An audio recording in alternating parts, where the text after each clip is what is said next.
Bonjour, bienvenue à la conférence Comment choisir le statut juridique de son entreprise, micro-entreprise SAS ou SARL du Salon SME de l'année 2020. Lors de cette conférence, je vais vous aider à choisir le bon statut juridique adapté à votre situation et adapté à la future entreprise que vous allez créer. Et je vais vous présenter les différentes caractéristiques de chaque statut juridique et un comparatif entre les différents statuts juridiques. C'est parti. Alors, OK. Alors, tout d'abord, je vais me présenter, Zakaria Tadlaoui, je suis expert comptable et commissaire aux comptes, fondateur du cabinet Oui Expert, qui est un cabinet d'expertise comptable spécialisé dans l'accompagnement de TPE. Moi, personnellement, je suis passionné par l'entrepreneuriat et le digital. Ma mission est d'aider les entrepreneurs dirigeants à piloter sereinement leur entreprise pour développer et atteindre leurs objectifs en termes de business. D'accord? Alors, c'est parti, on en a pour 30 minutes environ sur cette conférence. En introduction, quand on a un rêve d'entrepreneuriat, on veut concrétiser un projet, il faut se poser, à mon sens, deux questions fondamentales. La première question, est-ce que notre modèle économique est viable? C'est-à-dire que est-ce que notre idée va pouvoir se concrétiser financièrement? Est-ce qu'on a fait un business plan minimum sur 3 ans? Est-ce qu'on a fait une étude de marché? D'accord? La deuxième question, c'est au niveau du statut juridique. Là, il faut se poser la question, quel statut juridique je vais choisir qui sera adapté à ma situation personnelle. Souvent, voilà, on ne regarde pas notre situation personnelle avant de choisir sa forme juridique, on fait comme les copains. Par exemple, j'ai des dirigeants qui viennent me dire, voilà, moi je veux créer une SASU ou une SAS. Pourquoi? Parce que j'ai entendu dire que c'était bien. Donc ça, c'est mauvais. Il faut étudier les cas de chaque statut juridique. Il faut en plus se poser les questions par rapport à ce qu'on veut faire, à ce qu'on va réaliser pour pouvoir choisir le bon statut juridique. D'accord? C'est ça qu'on va déterminer ensemble sur cette conférence. Donc, le programme de la conférence, ça sera sur 5 parties, les rappels des critères de choix de la forme juridique, les différentes catégories de statuts juridiques, parce qu'il y en a 2, les caractéristiques des statuts juridiques les plus fréquentes, quelques conseils en termes de gestion d'entreprise et les conseils conseils d'experts comptables par rapport au statut juridique que vous allez adopter. D'accord? Donc, le premier point, c'est au niveau des critères de choix.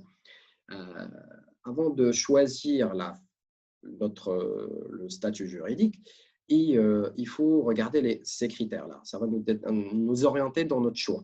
Donc, les critères principaux, donc on a sur l'activité exercée, est-ce qu'on est sur une profession libérale, est-ce qu'on est sur une activité de négoce ou prestation de service? La responsabilité, est-ce qu'on a des patrimoines à protéger? Au niveau des associés, est-ce qu'on a la volonté de s'associer avec quelqu'un? Combien il y a de personnes qui vont porter le projet? Est-ce qu'on est tout seul?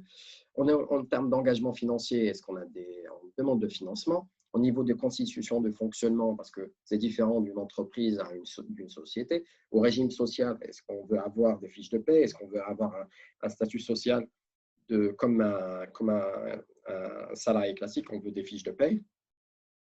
Et au niveau du régime fiscal, on veut être imposé à l'impôt sur les sociétés. Est-ce qu'on veut être imposé à l'impôt sur le revenu? Au niveau du développement, est-ce qu'on a une volonté de transmettre notre entreprise? Est-ce qu'on veut la vendre? Est-ce qu'on veut vendre un fonds de commerce? D'accord? Au niveau des catégories de statut juridique, on a deux catégories grandes catégories de statut juridique qu'il faut garder en tête. On a l'entreprise individuelle et on a la société. D'accord? Donc, l'entreprise individuelle, c'est là où on va retrouver la micro-entreprise ou l'EI ou l'IRL. Et la société, c'est là où on va retrouver les sociétés classiques de SAS ou SARL. D'accord? Quand on est tout seul en SASU ou URL quand on est tout seul en SARL. Pour vous permettre de vous orienter sur les deux différentes catégories, pour savoir où on va se situer, il faut se poser 4 questions. D'accord? La première question, est-ce que l'activité qu'on va exercer, est-ce qu'elle est risquée? Est-ce que ça demande une qualification professionnelle? D'accord? La deuxième question, est-ce qu'on a une volonté de s'associer? Est-ce qu'on veut être tout seul ou est-ce qu'on a une… Il faut se poser cette question-là. Est-ce qu'on a une volonté de s'associer? D'accord? La troisième question, est-ce qu'on a un patrimoine à protéger? Et la quatrième question, est-ce qu'on a une demande de financement? Est-ce qu'on a un investissement à faire? Si vous répondez à ces 4 questions par la réponse positive, ça veut dire oui, on est plus orienté sur la société. Et si on est sur une réponse négative, on est sur l'entreprise individuelle. Je répète, je vais répéter, même si on n'a pas beaucoup de temps. Donc, la première question, est-ce qu'on a une activité est-ce qu'il est risqué ou elle demande une qualification professionnelle? Est-ce qu'on a une volonté de s'associer? Est-ce qu'on a un patrimoine à protéger? Est-ce qu'on a un investissement à réaliser? D'accord? Si on est oui, sur la société. Si on est non, sur l'entreprise individuelle. D'accord?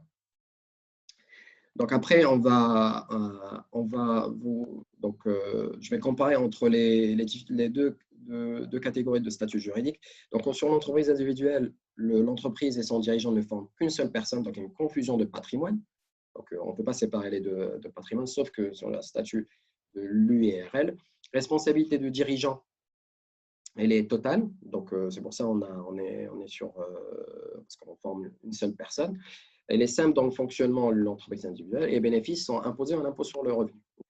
Contrairement à la société, les bénéfices sont imposés à l'impôt sur les sociétés. Dans des cas, on peut être imposé à l'impôt sur le revenu. Et au niveau de l'entreprise et son dirigeant sont distincts, ça veut dire qu'il y a la personne physique et la personne morale. Au niveau de l'entreprise, au niveau de la société, l'entreprise dispose de son propre patrimoine, ça veut dire que les biens de l'entreprise sont vraiment distincts des biens de l'entrepreneur. Et après, les formalités sont importantes au niveau de la société, en termes de rédaction des statuts, en termes de création et en termes de formalités juridiques au cours de la vie sociale. D'accord? Après, au niveau de la classification sur les structures unipersonnelles ou pluripersonnelles, c'est juste un tableau qui détermine au niveau de l'entreprise individuelle, on peut être que unipersonnel, ça veut dire qu'on est tout seul, et pluriannuel, ça n'existe pas. Donc, on est sur la micro-entreprise ou l'entreprise individuelle à responsabilité limitée. La société, on peut être unipersonnel, c'est là où on parle de SASU ou URL, ou SARL, SA ou SAS. D'accord? Alors, au niveau, je vais aller vite, mais après la conférence, vous pouvez poser vos questions, bien évidemment. Donc, on va rentrer dans les caractéristiques de chaque statut juridique pour chacune. D'accord?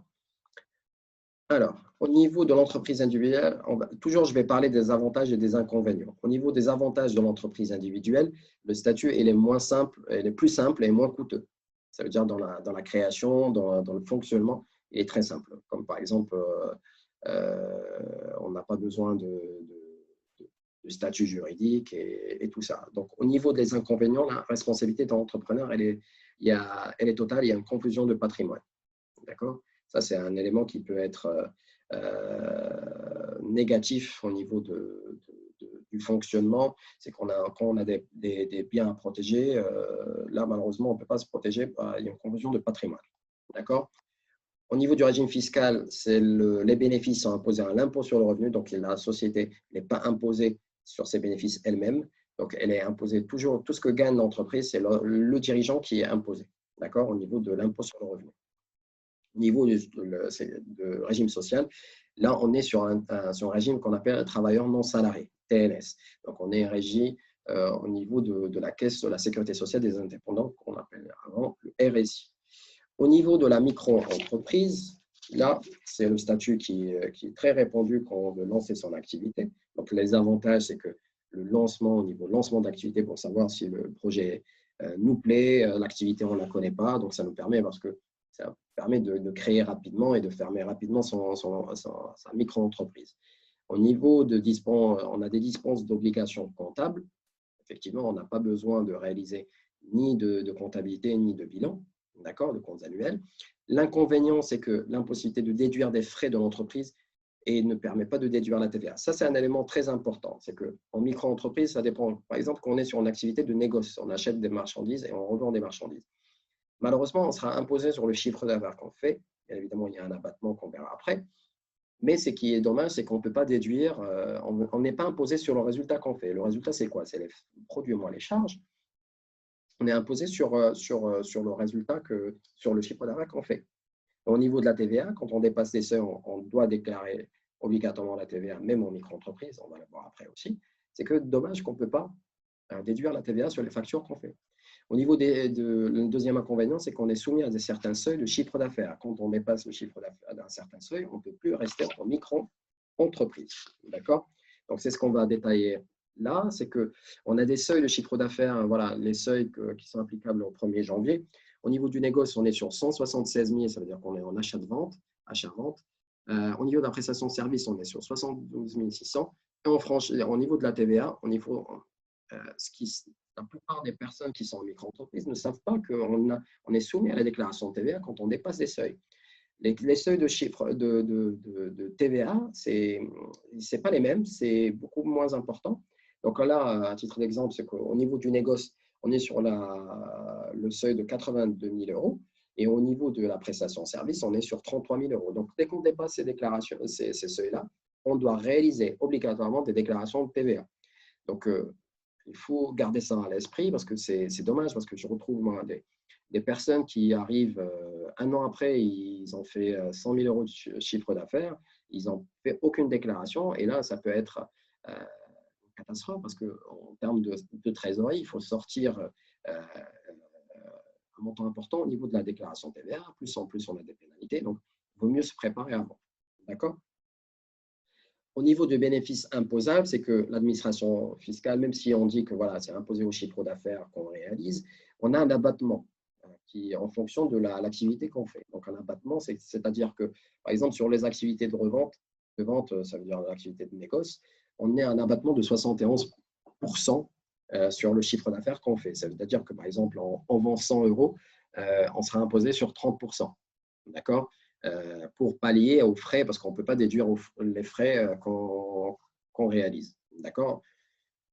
Au niveau de la prestation de service, on est sur un abattement de 50% et 34% au niveau de l'activité libérale. Au niveau du régime social, en tant que micro-entrepreneur, on est sur le régime micro-social.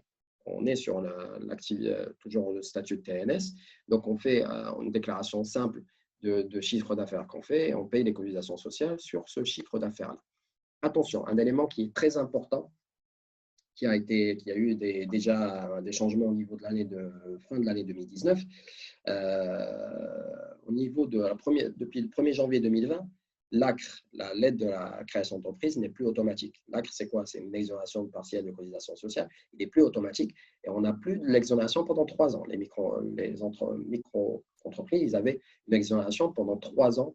Donc, ça veut dire les seuils, les taux de cotisation, ils étaient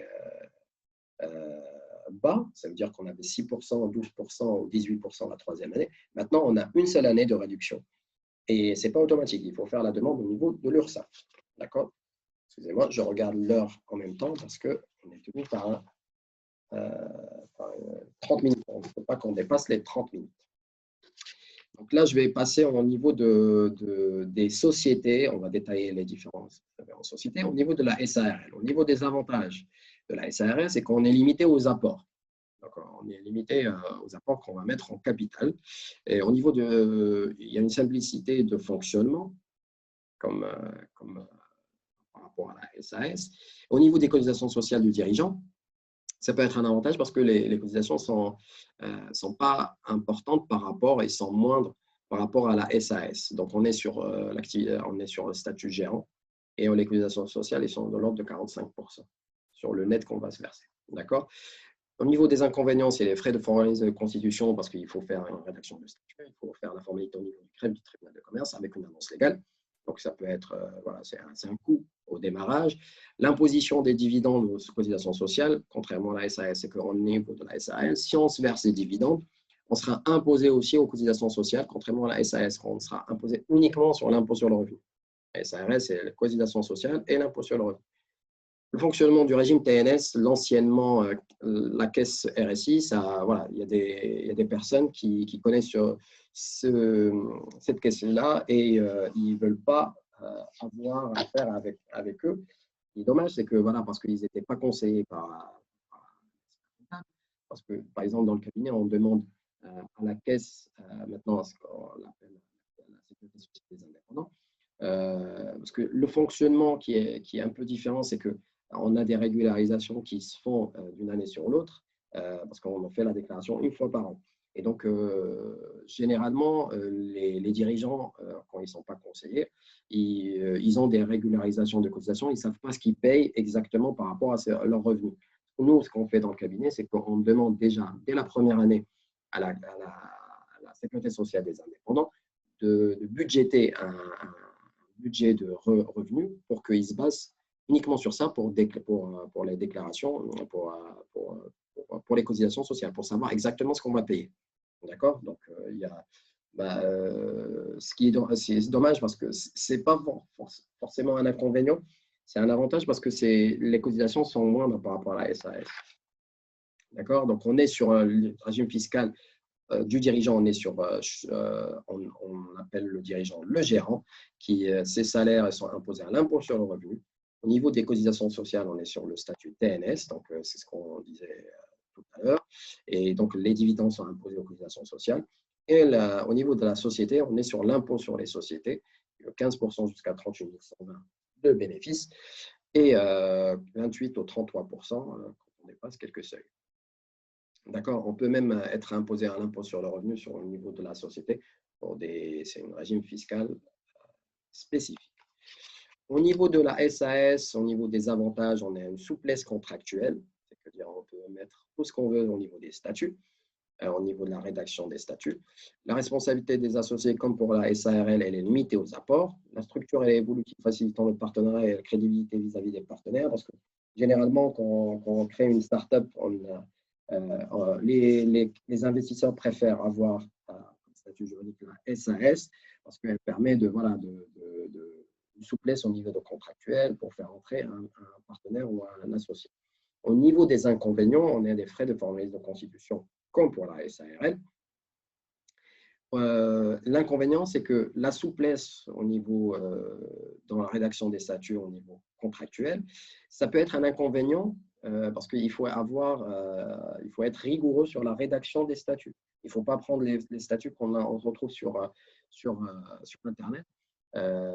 Ça peut être néfaste sur le fonctionnement de l'entreprise. Parce que même, moi, je conseille même d'avoir un pacte d'associés quand on est plusieurs pour dicter les règles de fonctionnement entre les associés en termes de stratégie de rémunération ou même en termes de stratégie décisionnelle. On peut même mettre des seuils à partir desquels on réunit les associés pour décider de l'investissement. D'accord? Donc, au niveau de régime fiscal du dirigeant, là, on est sur un statut de président, donc on est sur l'impôt au niveau des salaires, on est sur le traitement des salaires comme un salarié classique. Par contre, au niveau des cotisations sociales, on est assimilé salarié. C'est-à-dire qu'on a des fiches de paye, on peut avoir même un contrat de travail, mais attention, on n'a pas de régime d'assurance chômage. C'est que dans certains cas, si on a un lien de subordination avec nos associés ou une autre personne de la société. Là, on peut demander au Pôle emploi savoir si on a le droit à l'assurance chômage. Donc, ça serait dommage de payer des cotisations sociales, de payer l'assurance chômage alors qu'on n'a pas le droit. Donc, souvent, je retrouve des clients qui viennent au bureau. Ils ont cotisé l'assurance chômage en pensant qu'ils vont être indemnisés au niveau du chômage après, et alors que ce n'était pas le cas. Donc, c'est pour ça qu'il faut demander, comme on appelle, comme un rescrit au niveau de Pôle emploi, pour leur demander si on a le droit. Il faut présenter les contrats de travail, il faut présenter plusieurs papiers, un dossier à constituer pour savoir si on est dans le cas. Au niveau des cotisations sociales, ils sont beaucoup plus importants dans la SARL. SARL, à titre d'exemple, si on veut comparer, si on se verse 1 000 € en tant que gérant dans la SARL, on paye de 450 € au niveau des cotisations sociales. D'accord? Ça revient à la société 1 450 €. D'accord? Quand on est en SAS, si on prend le même exemple, 1 000 €, on va payer pratiquement 1 000 € de cotisations sociales. Donc là, je parle en net. Ça veut dire que l'entreprise, elle va avoir un coût global de la société pratiquement 2 000 euros. D'accord? C'est juste à titre d'exemple, c'est une fourchette.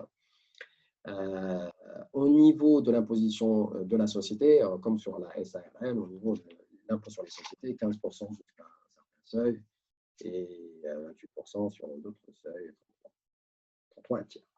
OK. Là, on a terminé de détailler les différents statuts juridiques. J'espère que ça peut vous aider. Au niveau de la gestion de l'entreprise, là, sur le point 4 avant le point 5, on a encore pour 5-10 minutes. Donc, peu importe le statut que vous allez choisir, il y a probablement une obligation de tenue comptable et établissement des comptes annuels. Donc là, si on est, mis à part la micro-entreprise, tous les autres statuts, on est obligé de réaliser des statuts d'établissement des comptes annuels. Même si on n'a pas l'obligation, moi, ce que je conseille, c'est qu'à chaque fois, il faut suivre ses dépenses, suivre ses encaissements pour avoir une bonne gestion de son entreprise. D'accord? Au niveau de classement et rangement de vos pièces comptables, à la date d'aujourd'hui, on a toujours, même avec l'ère du digital, on est toujours obligé de garder ces pièces comptables pendant un certain temps. Même nous, dans le cabinet, on donne même une application mobile pour scanner ou prendre en photo les différentes pièces comptables.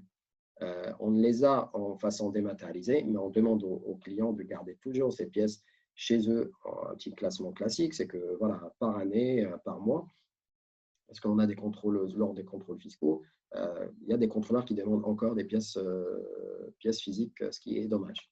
D'accord? Au niveau de la suivi trésorerie, c'est le nerf de la guerre. Ça, c'est un élément très important dans la gestion d'entreprise. Il faut absolument suivre sa trésorerie. Il ne faut pas faire l'erreur de regarder uniquement son compte bancaire. Ça, ce n'est pas un indicateur, le compte bancaire. Le compte bancaire, c'est un indicateur à l'instant T0. Il faut toujours se projeter à 3 à 6 mois au niveau de sa trésorerie. Il faut toujours regarder les encaissements qu'on va avoir, les décaissements qu'on va avoir, le solde qu'on a à la date d'aujourd'hui et faire un tableau très simple pour suivre sa trésorerie, pour savoir si on sera dans le rouge un certain temps où on a un excédent de trésorerie qu'on peut placer. Donc ça, c'est un élément qui est très important. Peu importe la forme juridique qu'on va avoir. Au niveau du salaire du dirigeant, c'est juste un élément, il faut savoir quand on est gérant dans la SARL, il faut toujours réaliser des déclarations annuelles qu'on appelle la DCR. Même en entreprise individuelle, il faut la faire. Donc ça, c'est une obligation qu'il faut réaliser pour que la caisse sache combien vous êtes versé de rémunération pour pouvoir estimer vos cotisations sociales. D'accord? Au niveau de la SAS, il y a un formalisme beaucoup plus important parce qu'il y a une fiche de paie à réaliser. Donc, il y a une déclaration mensuelle à faire qu'on appelle la DSN. Donc, ça, c'est obligatoire, sinon on va avoir des pénalités ou des taxations d'office, ce qui est dommage. D'accord? Au niveau de mes conseils en tant qu'expert comptable, au niveau du statut juridique, c'est une décision qui est très importante, qui peut avoir des lourdes conséquences sur le fonctionnement de l'entreprise ou même sur la protection sociale du dirigeant. Donc, cela dépendra de votre activité, le régime social qu'on veut avoir ou le régime fiscal, et aussi de savoir si on a une volonté de s'associer ou on restait tout seul. Donc, ça, c'est des éléments qui permettent d'orienter votre décision de statut juridique. D'accord? Et statistiquement, un mauvais choix peut avoir des lourdes conséquences sur le fonctionnement de la pérennité même de son business. Donc, je reviens encore là-dessus pour dire, voilà, c'est un élément très important. Alors, au niveau toujours sur le choix de la statut juridique, c'est que si on est sur le choix de la société, il faut faire attention à la rédaction des statuts. S'il vous plaît, ne prenez pas des modèles sur Internet. Ça c'est bourré de fautes et de conneries. Donc, faites-vous aider là-dessus. Au niveau du choix de la micro-entreprise, c'est attention au dépassement de seuil, parce que ça peut être, voilà, on se transforme en entreprise individuelle. Il vaut mieux éviter ça pour transformer même en société. Il faut étudier son cas avant de dépasser ces seuils. Au niveau des obligations de déclaration de TVA, il faut suivre son chiffre d'affaires et savoir si on va dépasser les seuils. Ça peut avoir une lourde conséquence au niveau des pénalités fiscales. Et attention au choix simple de la micro-entreprise. Ce n'est pas parce que voilà, moi j'ai une idée, je vais créer directement une micro-entreprise. Il faut étudier son cas avant de se lancer. D'accord? Toujours se poser les questions que j'ai détaillées au début. D'accord? Donc, au niveau des obligations comptables et fiscales, faites-vous aider là-dessus. C'est mieux de se concentrer sur son cœur de métier. Pourquoi on a fait ce métier-là? C'est pour, on a créé son entreprise, c'est pour faire son activité, faire la production, faire le commercial, gérer son entreprise. Ce n'est pas pour faire les déclarations administratives, fiscales ou sociales. Faites-vous aider là-dessus. Il y a des professionnels qui pourront vous aider sur cette partie-là. D'accord? Je pense voilà, la conférence est terminée maintenant. J'espère que ça a été clair au niveau de, ça vous permet de bien choisir votre forme juridique adaptée à votre situation. Bien évidemment, si vous avez des questions, vous pouvez nous joindre au stand E002 physiquement le 12 et le 13 octobre ou en la conférence salon SME online.